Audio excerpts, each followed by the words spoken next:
উলঙ্গ অবস্থায় যারা যেই জায়গায় কবর আছে কবর থেকে এবার সবাই বের হইতে থাকবে।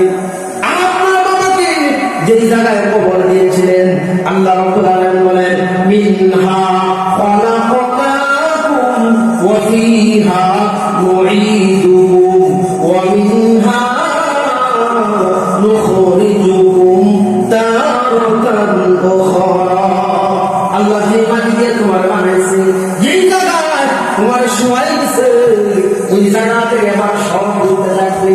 আপনার বাবা উঠবে, মা উঠবে, দাদা উঠবে, সব মানুষগুলো এবার উলঙ্গ অবস্থায় দাঁড়াইতে থাকবে।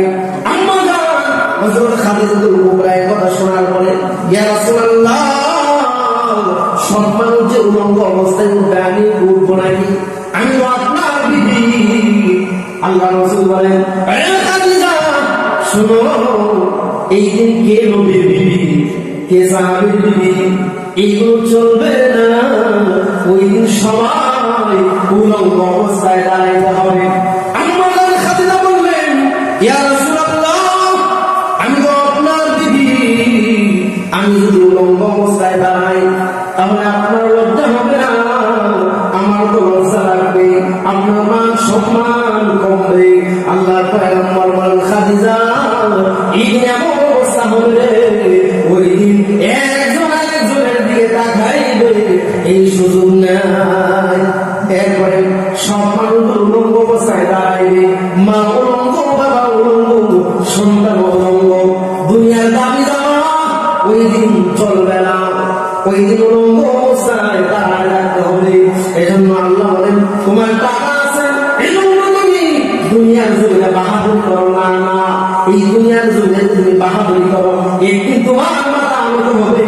যেই দিন আমি আল্লাহ উলঙ্গ অবস্থায় তোমারে আমি আল্লাহ রাব্বুল আলামিন আমার সামনে হাজির করব, দণ্ডায়মান করব।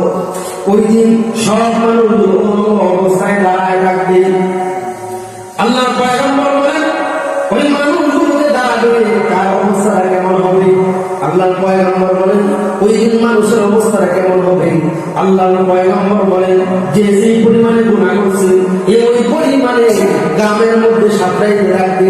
কাহারো হাঁটু পানি, কাহারো বুক পানি, গাম থাকবে গরম গরম পানি। যেই পানি গ্লাসটা যদি জমিয়ে রাখা হয় শুধু সামনে যদি গরম পানির গ্লাস রাখা হয়, ওই মানুষগুলোর অবস্থাটা কেমন হবে?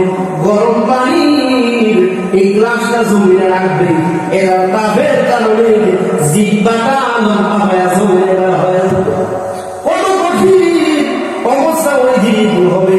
আল্লাহ রাব্বুল আলামিন বলেন ইল্লা হামিমাও ওয়া গাসসাকা। ওই দিনের অবস্থাটা কেমন হবে? ওই দিন উলঙ্গ হয়ে দাঁড়ায় সব মানুষ। আল্লাহ রাব্বুল আলামিন বলেন কেউ উলঙ্গ, কাহারো শরীরে কাপড় থাকবে না, কেউ গলা পানি, কাহারো হাঁটু পানি, কাহারো বুক পানি। একজনের অবস্থা হবে এমন, জমিনটা বানায় দেওয়া হবে তামার। এরপরে সূর্যটা মাথার কাছাকাছি চলে আসবে, সূর্য এত উপরে। এরপরে ওই তাপের কারণে বৈশাখ মাস চৈত্র মাসে কাজ করা যায় না, এত কষ্ট হয়। আমার আল্লাহ বলেন ওই দিন তোমার মাথার কাছাকাছি সূর্য চলে আসবে। এরপরে মানুষ দুর্বল